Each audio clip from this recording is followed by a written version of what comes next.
May I? Yes. Did you undertake to review analysis and testing that was done by Aperture as reflected in the PowerPoint that you reviewed, as well as the report that you received? I did, yes. Did ARCCA, yourself included, undertake testing based on your review of the testing by Aperture? We did, yes, sir. Okay. Tell me, what was the biomechanical analysis, that's the second point on your PowerPoint, what was the biomechanical analysis that was undertaken after you reviewed the Aperture reports and Aperture testing? What did you undertake to do? So I touched on this yesterday a little bit. A biomechanical analysis, there's certain steps that you have to do to actually perform a biomechanical analysis. First of all, you have to determine what the injuries are. What are the diagnosed injuries? Second, you have to determine what happened to the individual. So in this case, what would have happened to Mr. O'Keefe? His kinematics, how would his body move? Was it contacted by anything? Was it contacted by the Lexus? If so, what forces were produced on the arm, on his body? Were they sufficient to cause the injuries that he sustained? And in this case, it's a little more involved. We have, was he hit by the car? What happened after that? Did he somehow move into the yard? And then did something happen in the yard to actually cause the skull fracture? So in order to determine if that's what actually occurred in this case, you have to look at each of those three separate events. And you have to evaluate that from a biomechanical analysis by looking at the force, looking at the kinematics, looking at a human tolerance, and determining or attempting to determine what happened. Now, if you try to determine what happened, not only do you have to prove that that was the case and the facts support that that's what occurred, you also have to eliminate all other possibilities. Because if you're saying this is how it happened, not only do you have to show that that's true. So next question, and I'm going to strike that. Next question.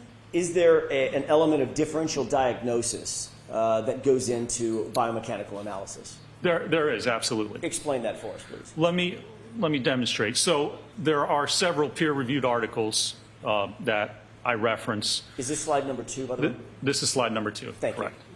you. This is injury reconstruction biomechanical analysis of accidental injury. And that sets forth the methodology that I just described. It's well written about, well reviewed in peer-reviewed articles. This is the method you need. If you're going to opine on biomechanics, this is the method you need to do, the steps you need to go through in order to provide an actual opinion. And describe that method just a little bit further. Does that include testing? That includes testing. Does that include both lab testing and field testing if it's possible? Absolutely, yes. Explain that. In fact, let me explain. Let me get through here. You know, I just had a couple examples here. This third slide, another reference about biomechanical analysis. Again, it's all throughout the literature, very well established how to do this. Now, it's all based on the scientific method, okay? And the scientific method, which it was really established back in the 1620s, but this tells you how to do a proper scientific analysis. So you have an observation, you observe something. So in this case, you might say, all right, there's superficial abrasions to Mr. O'Keefe's arm, and there's a shattered taillight. Are those two things related? Well, the first thing you do is you research the topic area. You look through the literature. You find or look for any examples of that happening. You see if there's any reports or peer-reviewed articles written about this very occurrence. Can you actually demonstrate that if your arm hit the taillight would shatter and cause those abrasions?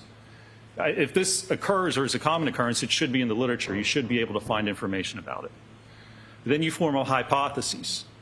Either you say, I think this injury is related to hitting the taillight, or it's not.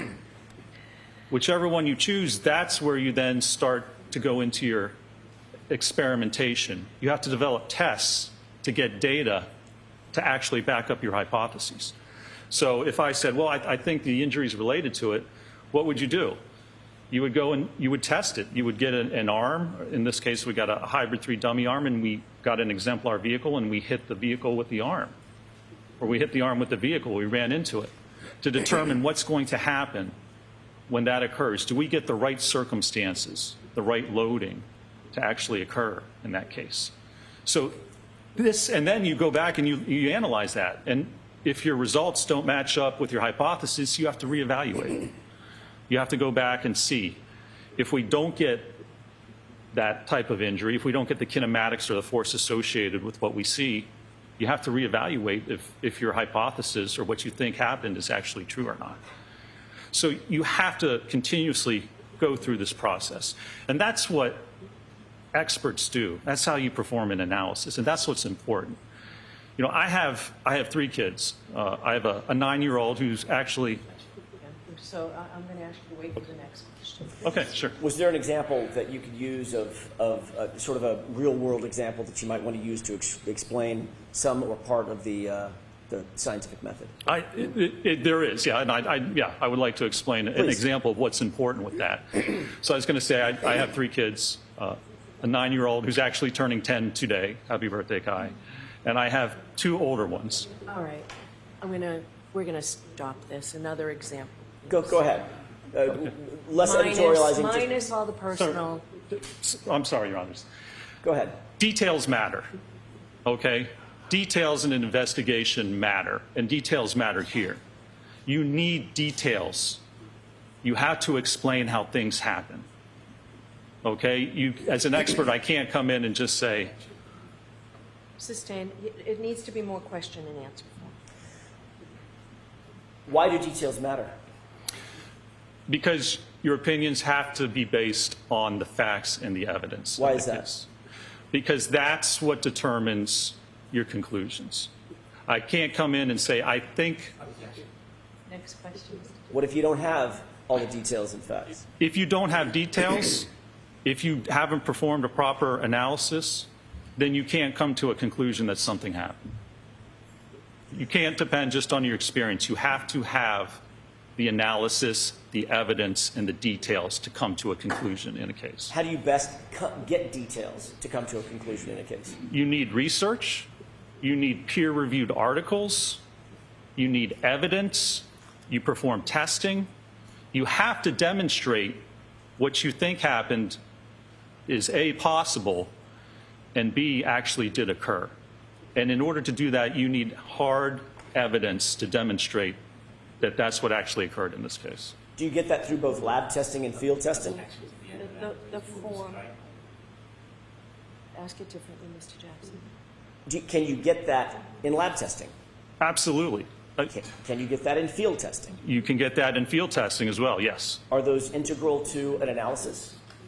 They are. If you don't have any other evidence, if you don't have research, if you don't have peer-reviewed articles showing or demonstrating what happens, you have to formulate, you have to get that evidence. And the way to do that is through field testing, if you have no other evidence and no other source of information to provide that type of evidence. Let's go to the next slide. Did you undertake, and this is a placeholder, did Yes. you undertake the scientific method in this case? I did, yes. What was the hypothesis of the incident that you utilized in furthering your analysis? So the first step, the first part of this event is contact between Mr. O'Keefe's arm and the vehicle. Could you describe for the jurors what hypothesis you used based on your review of the information you got from Aperture? Sure. So the hypothesis that I looked at, Aperture, their testing and report indicates that Mr. O'Keefe had his arm out at a 90-degree angle. Sustained. What do you see? By the way, where are these from, these 2 slides? These 2 slides are from the PowerPoint presentation that Aperture provided. All right, so you didn't create these? I did not, no, sir. Describe the angle of the arm in the left photograph with the drinking glass in the hand. So the angle of that arm is approximately 90 degrees. The other photographs in the PowerPoint demonstrate that for someone the same height as Mr. O'Keefe, the arm would be at about 90 degrees with an individual standing erect. That's what was demonstrated in their PowerPoint. Do you note anything in their PowerPoint, the Aperture PowerPoint, related to the clothing worn in that left photograph? Yes, they have the surrogates wearing a hoodie or a sweatshirt, which is the exact same type and brand that Mr. O'Keefe was found wearing at the time of the incident. Did that play a part in your overall analysis, the fact that the individual, the surrogate, as you use the name, was adorned with the same type of sweatshirt that was found on Mr. O'Keefe? It did, yes. I mean, that's one of the details that we have to look at. Details matter, so we look at the clothing that was worn and the evidence found with respect to that actual sweatshirt. I'd like to stay with that for a second. Why is that important? Why would the clothing matter? Well, because that tells us, that gives us evidence of what may or may not have occurred. Mr. O'Keefe was wearing the sweatshirt when the time of this alleged incident occurred. So if there is contact between his sweatshirt and that rear vehicle, the taillight from the Lexus, there would likely be evidence of that.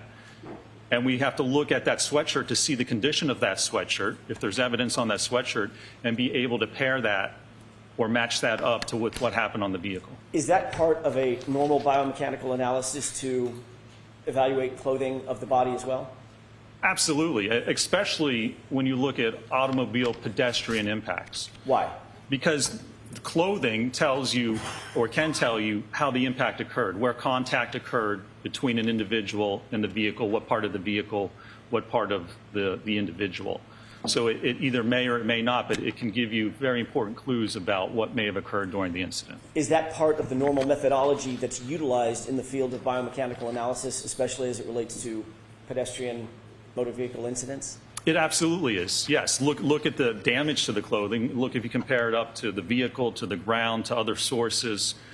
It's another tool, another detail, and part of the evidence that allows you to try and determine what occurred. Do you have experience in reviewing clothing of individuals that may have been involved in vehicle pedestrian incidents? I do, yes. How often has that played a part in your biomechanical analysis and the methodology that you employ? It happens quite often when we look at automobile pedestrian impacts. That's really one of the steps that you need to do. You need to look at the clothing, you need to look at that evidence and see if that matches up with any other evidence in the case. Would it be a proper methodology to just ignore the clothing in a vehicle pedestrian incident? It would be, yes. I mean, it's really one of the first things you should do. Sorry, my question was, would it be proper if you just wholly ignored it? No, it would be improper. It would not be proper. It would be improper if you just ignored it.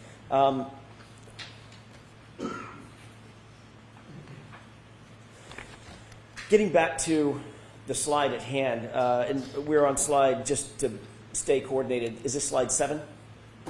That is correct, yes. Okay. You've talked about the left photograph. What is the right, the short video? So this short video is what I refer to as the paint transfer test that was performed by Aperture.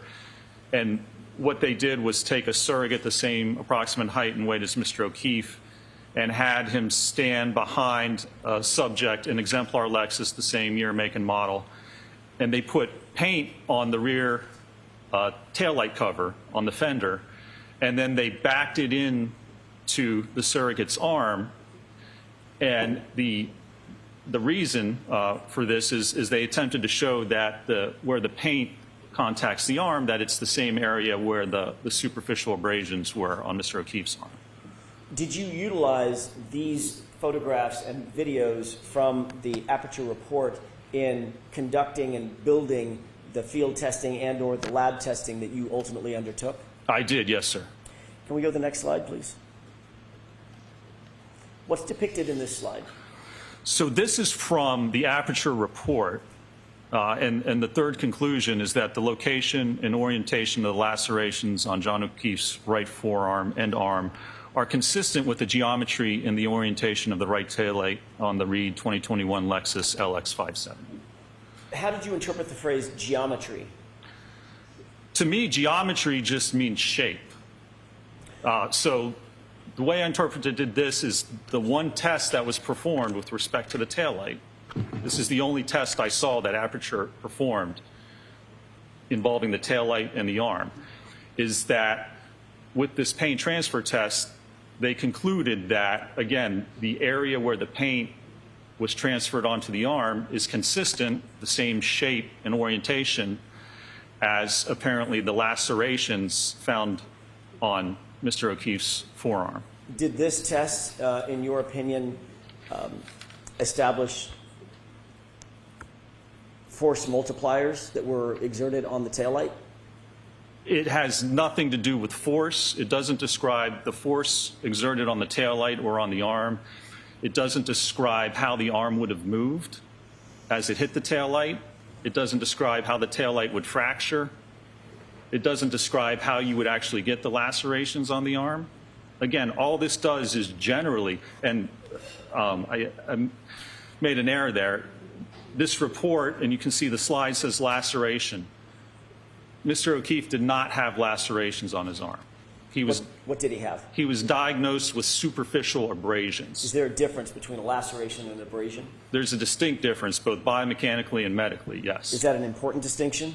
That is. Why? The first step of the biomechanical analysis is identify the injuries, and you have to take the diagnosed injuries identified by a medical doctor.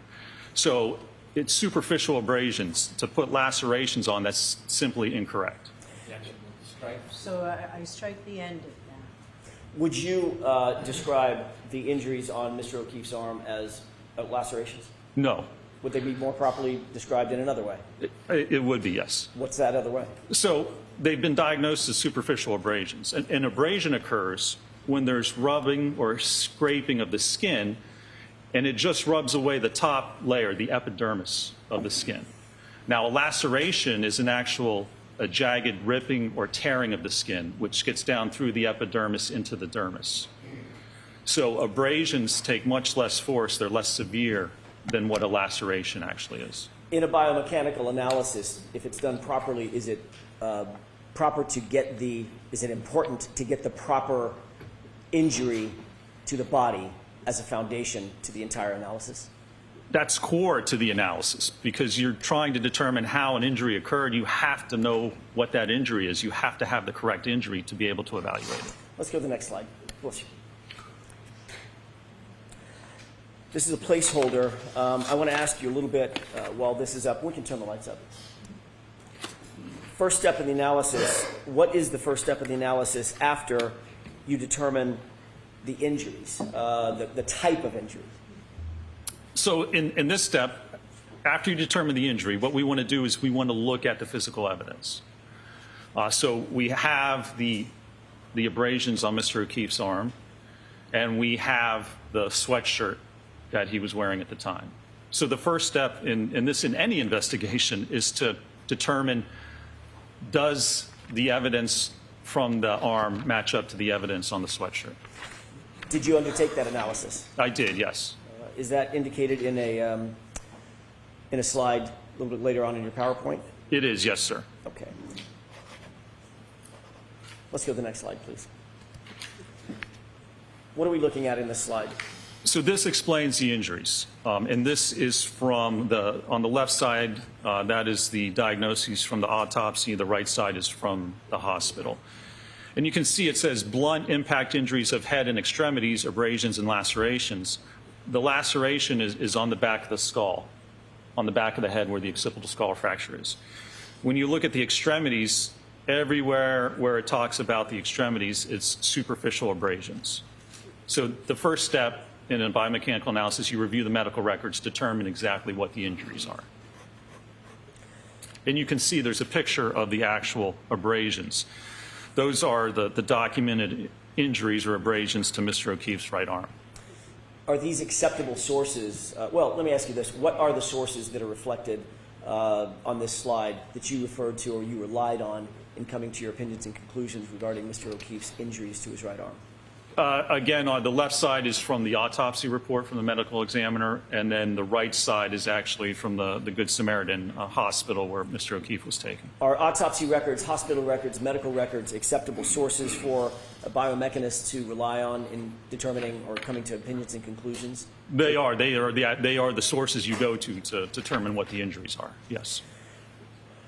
Did you see... you reviewed the entirety of the medical records as well as the entirety of the medical examiner's file, is that right? I did, yes, sir. Did you see reference to any fractures that were noted on Mr. O'Keefe's right arm, either his arm, his forearm, or his hand? No, there were no diagnosed or references to fractures on any part of his right arm or hand. I'm going to ask Mr. Wolk to display a couple of exhibits, the x-rays. Okay? So he's going to take over the TV screen. Sure. If that's okay, Your Honor? Yes.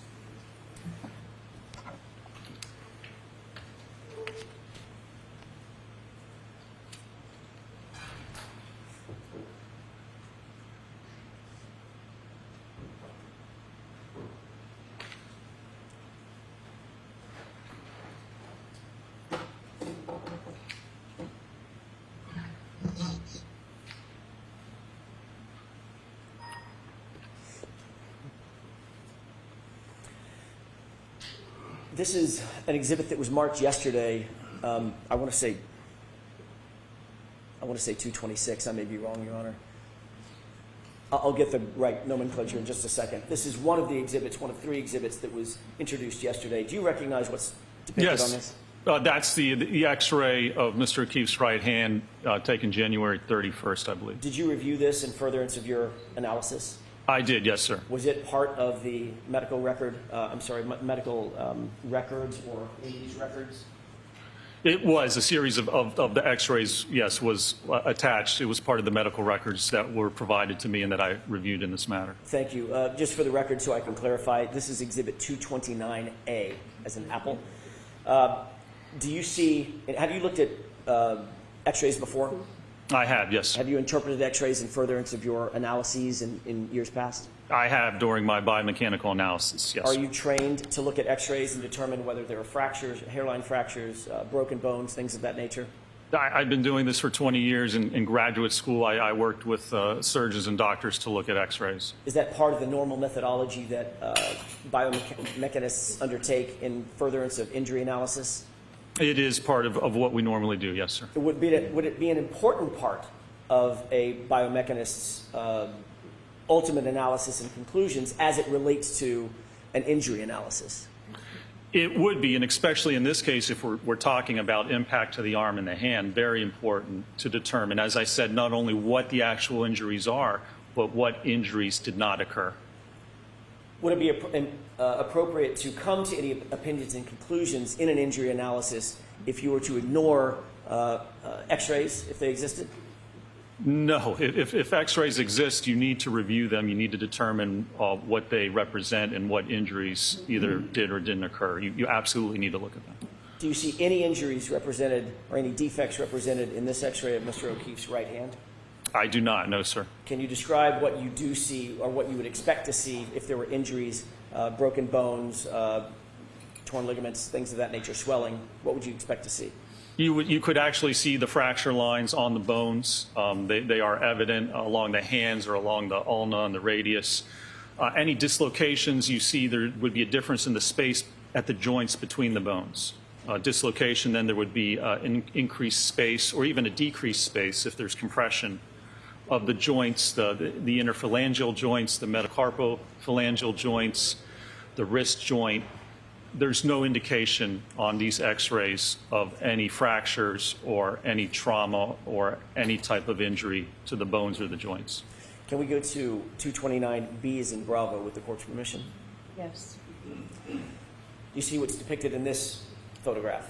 I can, yes, sir. What is this? So this is a X-ray. The forearm shows the ulna and the radius, which are the 2 bones in the forearm. Do you see any defects, injury, trauma to these bones or anything associated with those bones?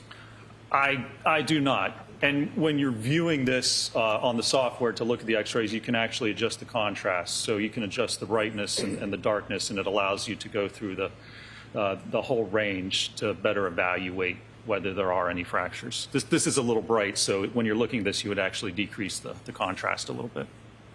In terms of your review of this particular photograph, what did you note in terms of trauma or injuries at all? I did not note any indication or any signs of trauma or injury to the forearm or to the wrist in this case. If we could go to 229C as in Charlie, what are we looking at in this photograph? This is the right humerus, the right upper bone of Mr. O'Keefe's right arm. Do you notice, or did you review this in furtherance of your analysis? I did, yes, sir. Did you note any defects, trauma, injuries at all with regard to the bone is the humerus. The humerus? I did not, no, sir. What about the joints associated with the humerus, top or bottom? I did not note any injuries or damage to either the elbow or the shoulder joint either. What is your opinion and conclusion, having reviewed all three of these x-rays, with regard to the condition of Mr. O'Keefe's right arm, starting from the arm, the forearm, and the bones in the hand? There's no indication of any type of acute injury from the x-ray to Mr. O'Keefe's right arm, either his hand, his forearm, or his upper arm. Thank you. We can switch that back. And if we can go back to your PowerPoint.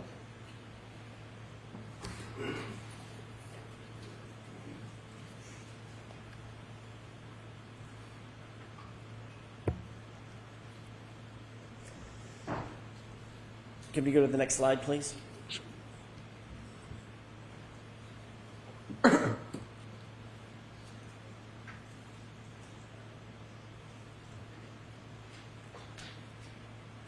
Maybe.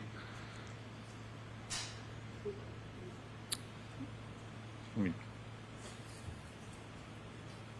see if I can start back in on it here.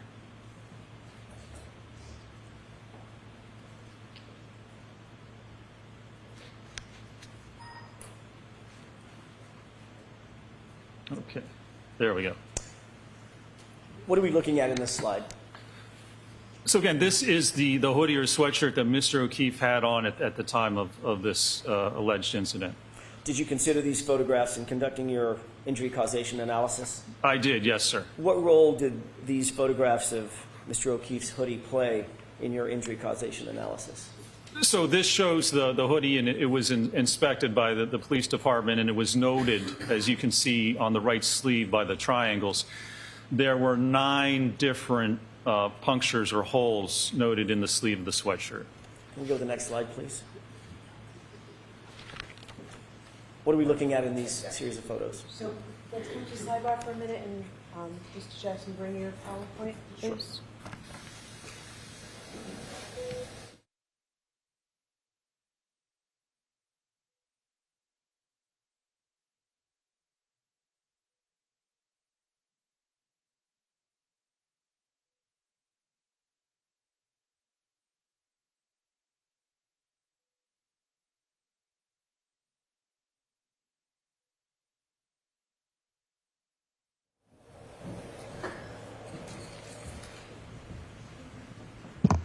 Jurors, I apologize that took so long, but it was necessary to do rather than sending you out. So, sure.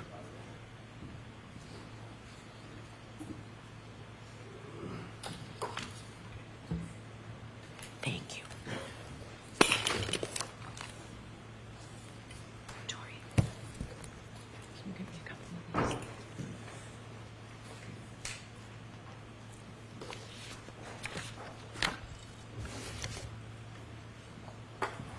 One moment. Okay.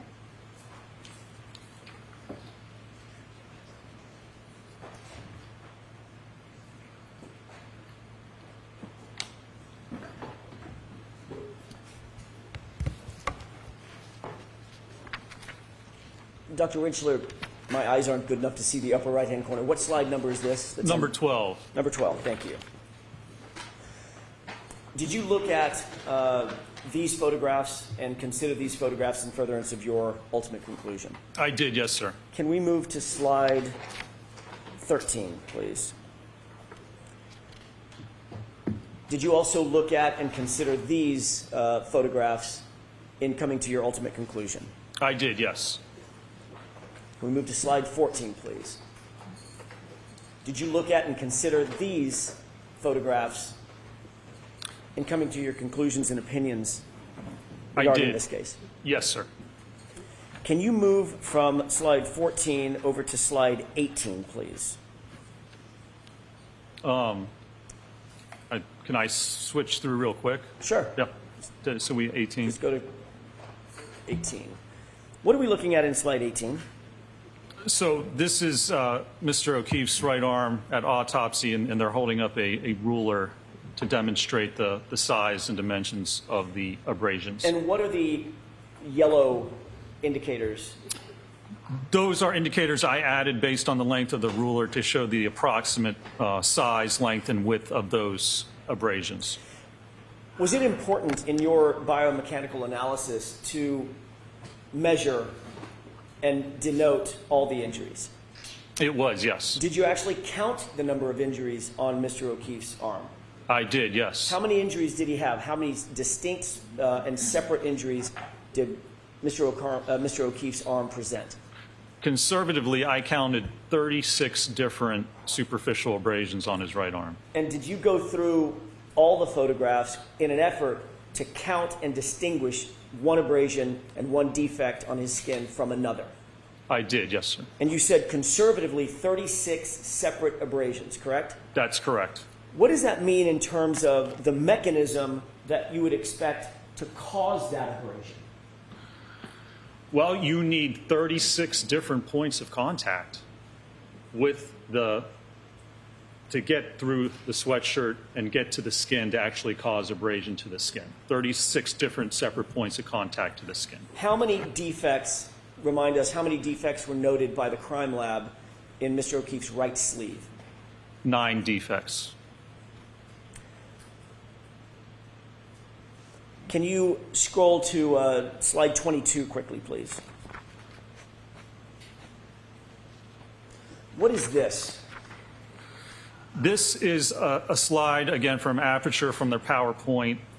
It's the only slide, the only photo, the only indication of the hoodie that I found in their analysis.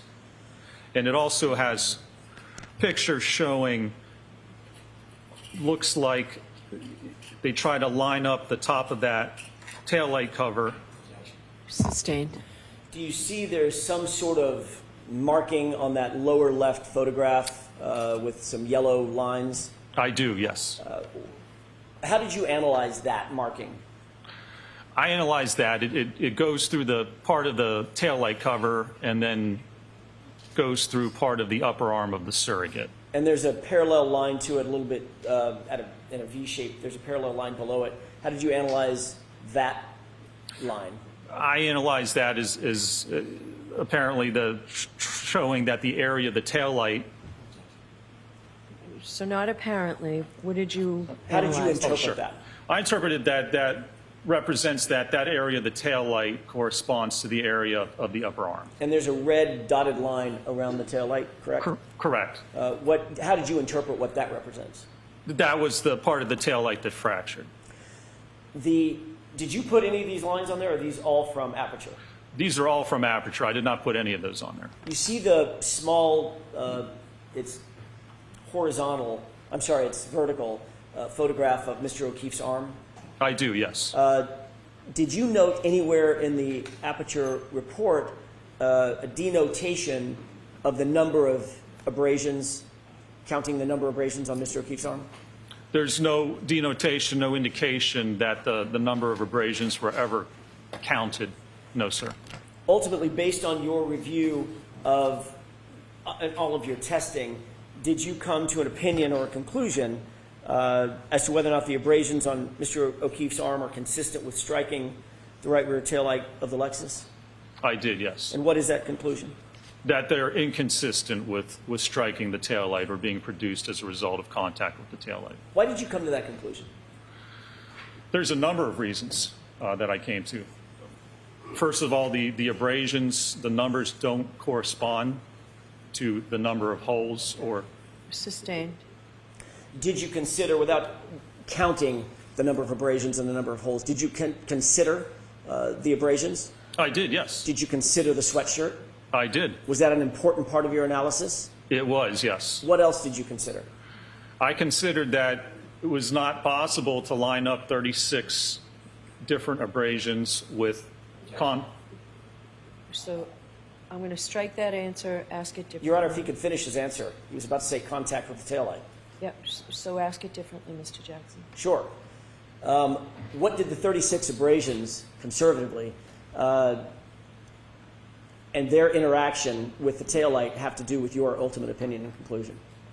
Well, that you have to, if those abrasions came from contact with the taillight, you have to be able to correlate them and line them up with contact, 36 different contacts from the taillight. And ultimately, based on your understanding of Aperture's review and the photographs that you saw, you were presuming, based on Aperture's testing, that Mr. O'Keefe was wearing that hoodie. Is that correct? Sustained. What was the condition? Let me ask it this way. There's a photograph in the Aperture report that we're looking at with blue paint on an arm, right? Correct. Is that your understanding, or did you test that Mr. O'Keefe could have been hit wearing short sleeves? No. What did you test? What was your presumption and assumption in your testing? That he was wearing the hoodie that was found on him at the time, With the 9 holes in the right sleeve. with the 9 holes in the right sleeve. Watch the form of the question, Mr. Jackson. Sure. Let's go to the next slide, please. What is this? These are the top 2 and bottom right slide are from the Aperture PowerPoint. How did you interpret the the 2 photographs on the right, the parallel lines and the red lines in that slide? The parallel lines correspond to an area of the fractured tail light, and then the red dotted line corresponds to an area of abrasions on Mr. O'Keefe's upper arm, and there's a red arrow pointing to part of the fractured tail light. Can we go to the next slide, please? What are we looking at in this slide? Again, this is the paint test. This is the only test that was conducted by Aperture to look at the tail light and the arm in this case, and the interaction between the 2. Did you note whether in all of Aperture's data that you reviewed, whether or not there was any measurements to determine whether the abrasions were consistent with contact with the Lexus? I did. There were no measurements at all taken with respect to that test. No measurements with respect to where the contact happened on the car or on the arm itself. There was no indication of where that blue paint extended on the surrogate's arm, say from the wrist up to where the laceration or the abrasions would have occurred. Is that important? It's very important. Why? Because you can't say that the area where the blue paint is corresponds to the area of the abrasions if you don't take measurements. If you just eyeball it, all you can say is by eyeballing it, it looks approximately the same. But that's not scientific. You can't come to an actual conclusion that where that paint covers the arm is where those abrasions actually were. They could lie outside, they could lie forward, they could lie above that painted area. You can't say with any scientific certainty that that area of paint corresponds to where the abrasions are. In this motion video and the still photograph to the left in slide 24, is that what we're on, 24? We are, yes, sir. What did you note with regard to the positioning of the surrogate's arm? I think that's Mr. Welcher, as it relates to the taillight and the back of the SUV. Yes, the positioning of the arm in the photographs as well as the one test that was performed, the arm is approximately 90 degrees, level in line with the rear taillight of the vehicle. Did you seek to do any testing approximating the positioning of the arm as you saw it, as you interpreted it in the Aperture data? I did, yes, sir. What were you seeking to determine when you did your testing?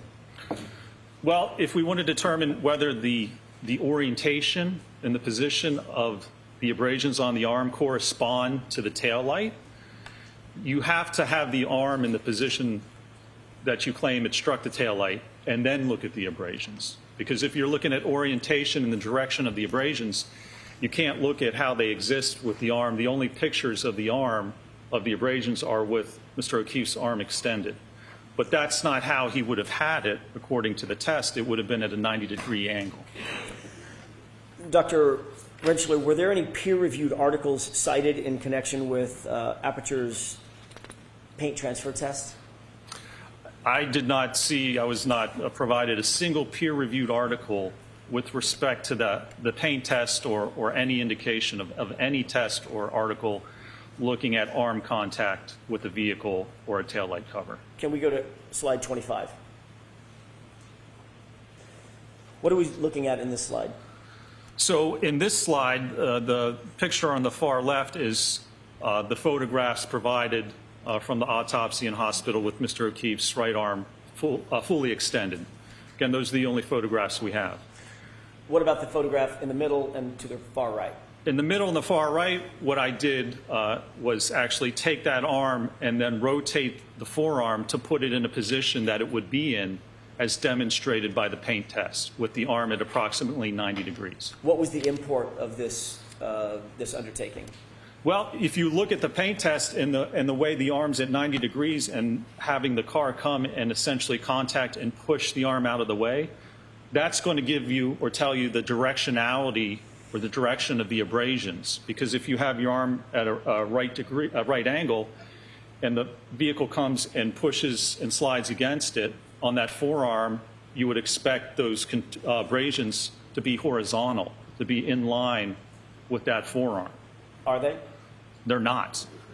You can see some of them are vertical, some of them are angled, some of them it's hard to tell what the directionality is.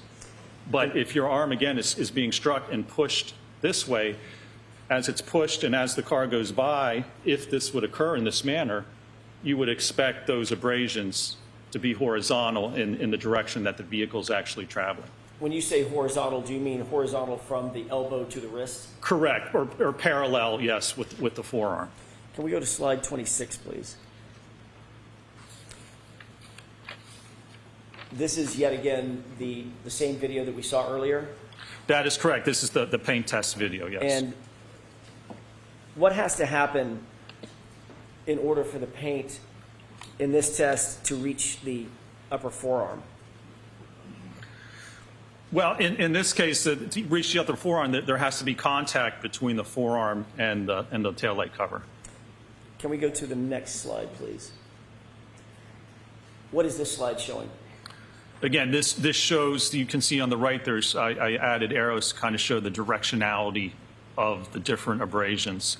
And on the forearm, they simply do not line up with the type of kinematics or the type of motion shown in the paint test. Again, of the arm getting pushed out of the way and the car traveling past. If there were going to be abrasions from the fractured glass as it moves along, again, it would be lengthwise parallel to the forearm. If the arm was positioned as it was indicated in the paint test done by Aperture, would you expect to see this pattern of injuries on Mr. O'Keefe's arm if, in fact, it contacted the taillight and if, in fact, it was abraded based on the taillight? You would not. You can't get, for instance, horizontal abrasions on the upper arm and somehow get vertical and angled abrasions on the forearm. The kinematics don't work out to actually produce those types of injuries. Can we go to the next slide, please? What are we looking at in this slide? So again, this is the paint transfer test, and it demonstrates there were no measurements taken, so we don't know the exact size or location of that paint or the lacerations. And you can see the photograph on the right basically shows that after doing the test, a picture of the right arm was put next to it and basically eyeballed to say it's the same, well, it's only approximately the same area. So I'm going to strike that. So next question. Do you see any measurements, any tape measures, any laser measuring equipment, anything like that in that right photograph? Nothing, no types of measurements whatsoever. Can we go to the next slide, please? This is, on the left, the same video that we've seen several times, correct? That's correct. What are we looking at on the photograph on the right? So on the right, it is the video of this test taken from the side of the vehicle. Did you notice anything of note in this angle of the paint transfer test? I did. I slowed this video down, and so as you can see, as it starts out, and you'll see the vehicle starts to slowly back. So there was no photographs showing the position of the arm in the back of the car. The video is from the side, and the top video, you can't tell where the arm is positioned against the tailgate. But whatever positions it's at, you can see as the car backs up here, look at the elbow and the upper arm. If the car backed directly in this direction, there would be no contact with that elbow or the upper arm. And remember, this test is to show where the paint would transfer and if that correlates to the lacerations. You mean before you start the video, when you say there would be no contact with the elbow or the upper arm, you mean the biceps area and from the elbow up? That's correct. Is that based on the photograph on the right and the positioning of the surrogate? Exactly. You can see right now if the car just backed directly straight back, it would not contact the elbow or the upper arm. Before you play the video, what did you note when the car from the angle to the right of the video on the right?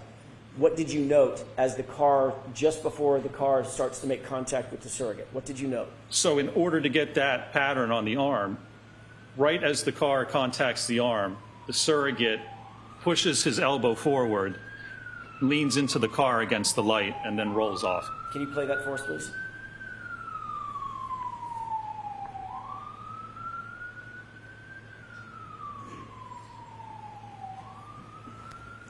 Did you see what you were describing in that video?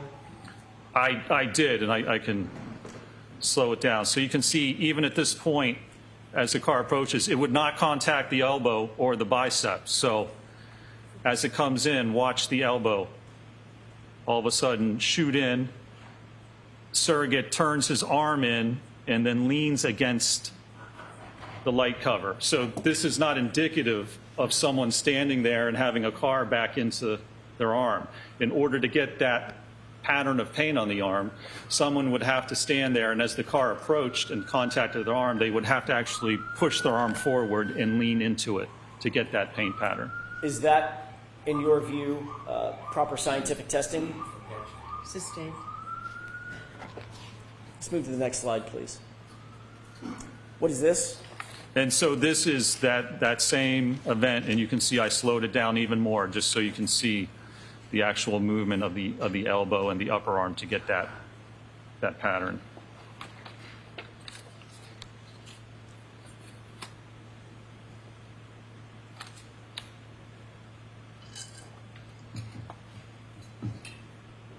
Thank you. Can we move to the next slide, please? This is slide 30. And let's go to 31. If we could. Yeah, this is 31. I'm sorry, 31.